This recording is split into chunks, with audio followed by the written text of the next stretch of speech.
Hello, everyone. Today, let us talk about linear differential equation, first order. A linear first order ODE has a form dy dx plus pxy equals qx. How do we solve this ODE? First, we commute the integrating factor mu x. We let mu x equals e px dx. Then multiply the anti-equation by mu x. Next, we recognize that left side is actually the derivative of mu xy. So the equation becomes d mu xy dx equals mu x qx. You just do the inverse calculation. Mu x dy dx plus y mu x dx. Mu x dx equals mu x times p. So this is mu x, the result of the derivative of mu x itself.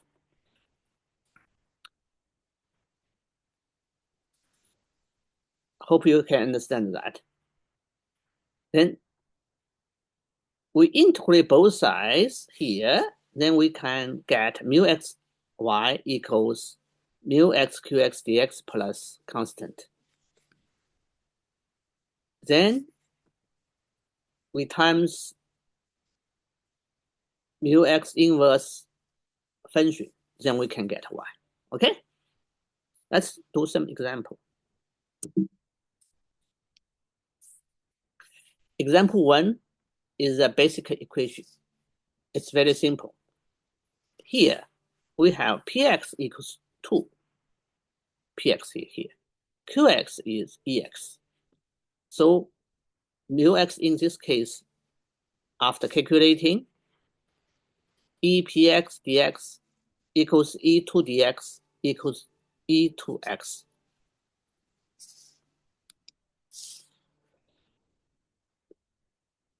Then we multiply the mu x, e2x power to this original function, then we get this form. This will become exact ODE, then we can rewrite it as y times e2x power regard x derivative of y times e2x power dx equals e3x power.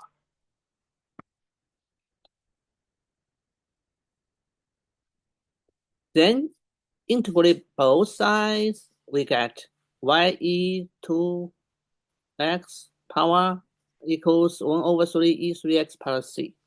Then the final answer is here. Divided by, this is larger than 0. So we have this result. Next, let's solve a trigonometric checker function of the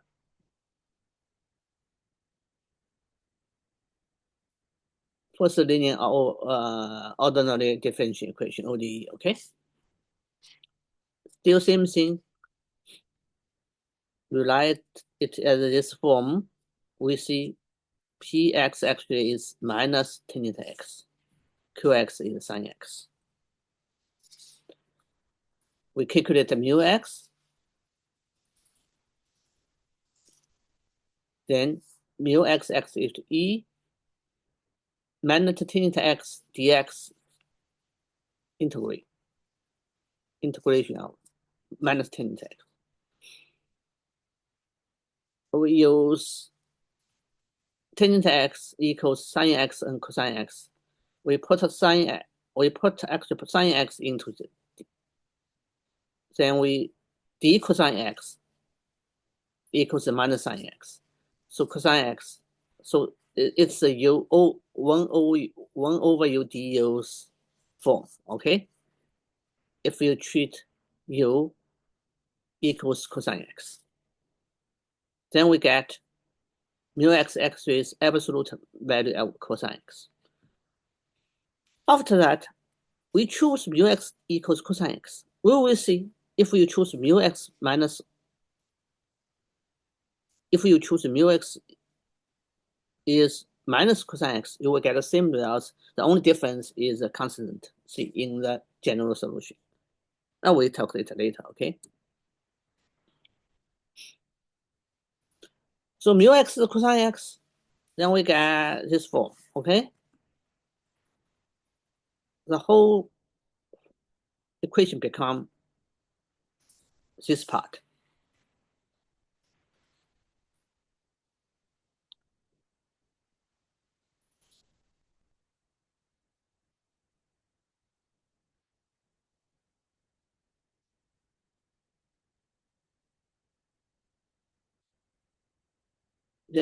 Then let's see, this part actually equals this part. And this part actually is this part. Yeah, the cosine term, the derivative of cosine x actually is this part based on this calculation, okay? Then we integrate both sides with respect to x. That's easy.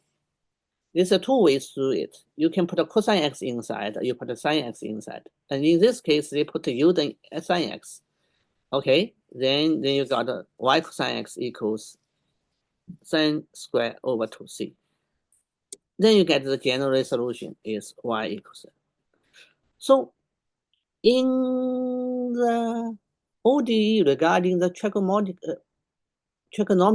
function, the answer is different depending which function you choose, sine, cosine, sine form and cosine form. And this c is act as a different. This you can choose any c, right? So long as in his range. Okay. Let's see the last one, rational function. Oh, one thing I mentioned is that from the original function, cosine x is not equal to 0 because tangent x equals pi over 2. Pi over 2 is not defined in this. That's why we can divide the cosine x, multiply cosine x, okay?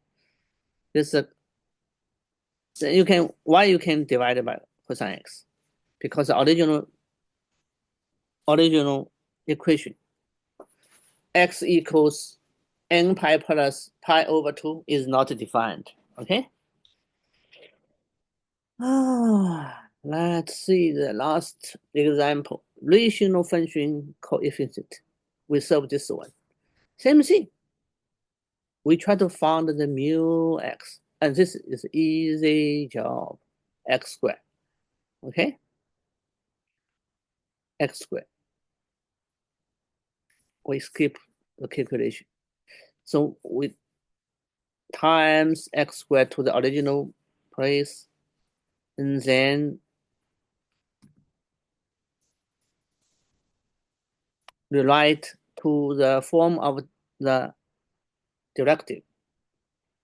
Then we get this x squared times y ddx equals x full power. Then both sides we can do integration. Then we get this one. We divide by x. Why we can do that? Because x not equal 0 as original